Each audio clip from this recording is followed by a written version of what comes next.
और पूर्व प्रमुख काशीराम जी, हमारे सम्मानित इस पंचायत के मुखिया विजय कुमार जी, मंच पर उपस्थित हमारे भावी प्रत्याशी मुखिया धर्मेंद्र जी, हमारे गार्जियन रोहन जी, मंच पर उपस्थित अन्य सभी हमारे बुजुर्ग साथीगण, नौजवान साथियों, और सामने हमारे बहुत ही अच्छे व्यास जितेंद्र जहरीला जी, संतोष निराला जी, आप सभी को इस रविदास जयंती पर अपने दिल की गहराइयों से आपको नंदन बंदन और बधाई देता हूँ।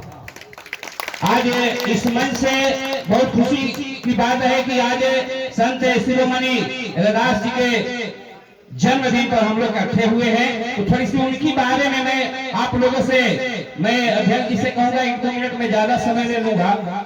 उनके बारे में मैं कहता हूं कि संत शिरोमणि रविदास हम लोग सुनते आए थे आज तक, पुरुषों में उत्तम जय श्री राम। श्री राम को हमने पुरुषों में उत्तम मानते थे, और आज हम एकत्र जो हो गए हैं जिनके लिए संत शिरोमणि। शिरोमणि का मतलब होता है संतों में सबसे उत्तम, उनको संत शिरोमणि कहा जाता है। और उनकी कहानियां थोड़ा सा मैं बता दूं 1 मिनट में कि संत शिरोमणि पहले से आध्यात्मिक गुरु नहीं थे, पहले से पढ़े लिखे नहीं थे, बचपन में उनको पढ़ाया लिखाया नहीं गया था। वह गरीब परिवार में जन्म लिए थे, जूते सीने का काम करते थे, लेकिन मेहनत से काम करते थे, परिश्रम करते थे।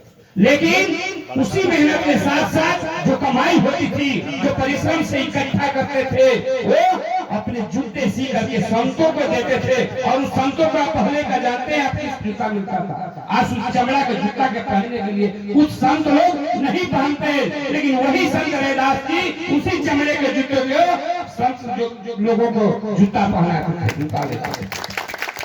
शायद आप लोग जानते होंगे कि इनकी जन्म, इतिहासकारों के कथनानुसार इनकी जन्म लोग कई तरह से कहते हैं। कोई कहता है कि 1388 में हुआ था, कोई कहता है 1398 में हुआ था, और एक इतिहासकार ने कहा 1433 ईस्वी में हुआ। कथनानुसार इतिहास। इसलिए जो संतों को मदद किया करते थे, संत से लगा करते थे, भक्ति भजन में रहते थे, इससे क्षुब्ध हो करके उनके माता पिता ने इन्हें और इनकी पत्नी को घर से निकाल दिया था। उस गांव से बगल में जाकर एक इमारत बनाया और उसी में रहने लगा, और जूता सीने लगे, और जूता सीते सीते जो पैसा इकट्ठा होता था संतों को जूता देते थे, गरीबों को मदद करते थे, और आपसी भाईचारे का प्रेम बहुत हम लोग अगर इनके से सीखना चाहेंगे तो बहुत कुछ सीखेंगे। और इनके जो गुरु थे, आप जानते हो कि कबीर जी, तो कबीर जी इनके गुरु नहीं थे। कबीर को आध्यात्मिक गुरु ही मानते थे, लेकिन कबीर जी के कहने पर इन्होंने रामानंद जी को गुरु बनाया, और उनकी शरण में। और रामानंद गुरु कौन थे? ब्राह्मण परिवार के थे। इतिहास कहता है, लोग कहते हैं कि शूद्र को शिक्षा नहीं देते। शूद्र का मतलब शूद्र जाति नहीं होता है। शूद्र को हम लोग निचले क्रम के जो है, जो दलित और महादलित को लोग पहले शूद्र कहा गया है। तो उस शूद्र को ब्राह्मण गुरु ने, रामानंद ने शिष्य बनाया था, क्योंकि इनमें क्षमता देखी थी, इनमें एबिलिटी देखी थी, इनमें गुरु भक्ति देखी थी, इनमें समाज सेवा का भावना देखा। इसलिए शूद्र को भी यानी संत रविदास को गुरु बनाया। अब इनके बारे में बता दूं, अब हम समाज में जुटे हैं तो यह तो राजनीतिक मंच है नहीं, लेकिन फिर भी मैं गरीब का बेटा रहते हुए गरीब परिवार में जो मंच पर मैं बैठा हूं, और यहाँ ज्यादा से ज्यादा मध्यम वर्गीय और गरीब के बच्चे हैं। मैं गार्जियन से आग्रह करना चाहता हूँ, मैं गार्जियन से यह आग्रह करना चाहता हूँ कि जमीन से आसमान तक जाने के लिए एक ही रास्ता है, वह शिक्षा है। आप अपने बच्चे को शिक्षा दीजिए, क्योंकि शिक्षा ही एक ऐसी रास्ता है जो आपके आने वाली पीढ़ियों को एक जगह कर करके हम ऊंचाइयों तक ले जा सकता है।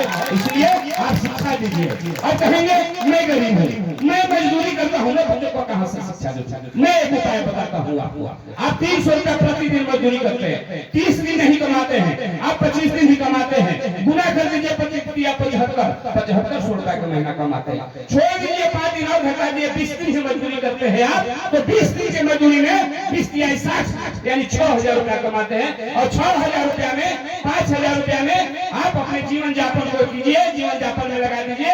1000 रुपया उसमें अपने बच्चों के ट्यूशन के लिए, अपने बच्चों को स्कूल करने के लिए भेजिए। आपका बच्चा पढ़कर रहेगा, आपका खानदान सुधर कर रहेगा, आपका फ्यूचर सुधर कर रहेगा। और एक बात याद कर लीजिए, यदि इस पीढ़ी को, अपने बेटे को, एक पीढ़ी को आपने सुधार दिया तो उसकी आने वाली कई पीढ़ी आपको सुधरा हुआ दिखाई देगा। इसको कोई रोक नहीं सकता है, क्योंकि लहरों के डर से नाव पार नहीं होती और कोशिश करने वालों की कभी हार नहीं होती।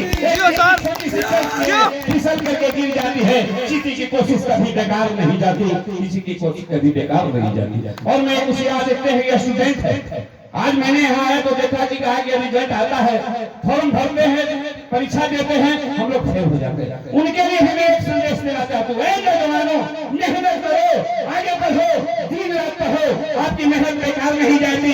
क्योंकि मैं आपको कहता हूँ, असफलता एक चुनौती है। एक बार, 2 बार, 3 बार, 4 बार असफल होने से घबराई नहीं जाती। असफलता एक चुनौती है, इसे स्वीकार करो, कहाँ कमी रह गई देखो और सुधार करो। जब तक सफल न हो तुम, नींद चैन को त्यागो तुम, संघर्ष का मैदान छोड़कर मत भागो तुम, क्योंकि इस पृथ्वी पर कुछ किए बिना किसी की जय जयकार नहीं होगी और कोशिश करने वालों की कभी नहीं होती। मैं सभी को जन्म वंदन करते हुए, क्योंकि समय कम है इसलिए बोलने के लिए तो मैं रात में बोल सकता हूँ।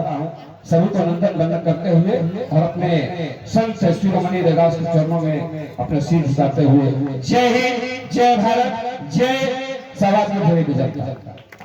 जियो सर। इसी कारण